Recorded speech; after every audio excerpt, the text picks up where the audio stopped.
नमस्कार, रेडियो मनोनयन पर आपका बहुत बहुत स्वागत है। मैं हूं आपके साथ अभिषेक गुप्ता और आप सुन रहे हैं कॉर्पोरेट सेंट्रल। HUL और डिस्ट्रीब्यूटर्स के बीच कितना गहराया विवाद, LIC को मिला कितने का टैक्स नोटिस, क्यों दौड़ा टाटा कंज्यूमर का शेयर, बताएंगे आपको। और इसके अलावा भी होंगी कॉर्पोरेट जगत से जुड़ी कई और बड़ी खबरें। तो चलिए शुरू करते हैं कॉर्पोरेट सेंट्रल। FMCG दिग्गज HUL का अपने डिस्ट्रीब्यूटर्स के साथ मार्जिन डिस्ट्रीब्यूशन को लेकर चल रहा विवाद और गहरा गया है। FMCG डिस्ट्रीब्यूटर्स का कहना है कि अगर कंपनी ने उनकी मांगें नहीं मानी तो वो दूसरे प्रोडक्ट्स का भी बहिष्कार करेंगे। डिस्ट्रीब्यूटर्स ने कंपनी की ओर से मार्जिन योजना पर पुनर्विचार करने के लिए कहा था और इसके लिए कंपनी को 10 दिन का समय दिया था। 12 जनवरी को HUL का शेयर मामूली बढ़त के साथ 2,539 रुपए 45 पैसे के स्तर पर बंद हुआ। भारतीय जीवन बीमा निगम यानी कि LIC को टैक्स अधिकारियों से कुल 3,529 करोड़ रुपए के 2 डिमांड नोटिस मिले हैं। कंपनी का कहना है कि वो इन डिमांड नोटिस के खिलाफ तय समय सीमा के अंदर अपील दाखिल करेगी। 12 जनवरी को LIC का शेयर करीब 0.25% गिरकर 828 रुपए के स्तर पर बंद हुआ था। कैपिटल मार्केट रेगुलेटर सेबी ने शेयर बाजार में स्टार्टअप कंपनियों की लिस्टिंग को लेकर नियमों में बदलाव का प्रस्ताव दिया है। ये प्रस्ताव IPO के समय स्टार्टअप कंपनी के प्रमोटर की कंट्रीब्यूशन से जुड़े नियमों को लेकर दिया गया है। नियम में हुए इस बदलाव के बाद शेयर बाजार में स्टार्टअप कंपनियों की लिस्टिंग में बढ़ोतरी होने की संभावना जताई जा रही है।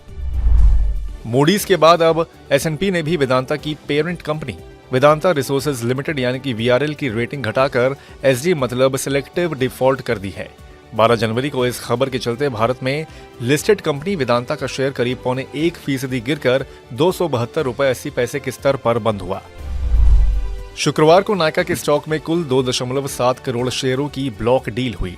0.9% हिस्से की इस ब्लॉक डील की वैल्यू 516 करोड़ रुपए आकी गई है। मीडिया रिपोर्ट्स के मुताबिक एसेट मैनेजमेंट फर्म लेक्सडेल इंटरनेशनल की ब्लॉक डील के जरिए 187 रुपए 80 पैसे के भाव पर 490 करोड़ रुपए के 2.62 करोड़ शेयर बेचने की योजना थी।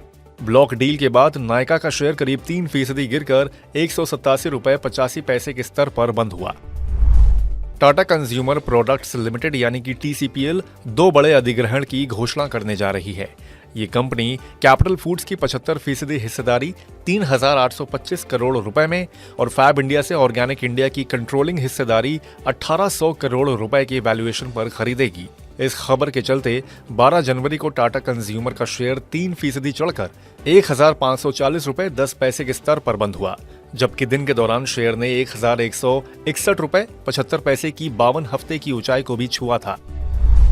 बेजल प्रोजेक्ट्स को 487.64 करोड़ रुपए का ऑर्डर मिला है। ये ऑर्डर टाटा पावर से ट्रांसमिशन प्रोजेक्ट के इंस्टॉलेशन के लिए है। ट्रांसमिशन प्रोजेक्ट यूपी के ग्रेटर नोएडा, जालौन, खुर्जा में लगाने होंगे। इससे कंपनी के शेयर 6.15% की तेजी के साथ 153 रुपए 55 पैसे पर बंद हुए।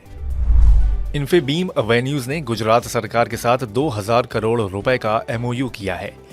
MOU गिफ्ट सिटी में आर्टिफिशियल इंटेलिजेंस हब बनाने के लिए हुआ है। 2030 तक कंपनी प्रोजेक्ट को पूरा करेगी। इससे आज कंपनी के शेयर करीब 10% की बढ़त के साथ 26 रुपए 55 पैसे के स्तर पर बंद हुए। तो आज के कॉर्पोरेट सेंट्रल में फिलहाल बस इतना ही। ये पॉडकास्ट आपके लिए तैयार किया है हमारे सहयोगी संदीप ग्रोवर ने। बाकी बिजनेस, पर्सनल फाइनेंस और कॉर्पोरेट जगत से जुड़ी और खबरों के लिए सुनते रहिए रेडियो मनी9 और डाउनलोड कर लीजिए हमारे मनी9 ऐप को। हमेशा की तरह मैं हूँ आपके साथ अभिषेक गुप्ता। अभी लेता हूँ विदा। धन्यवाद।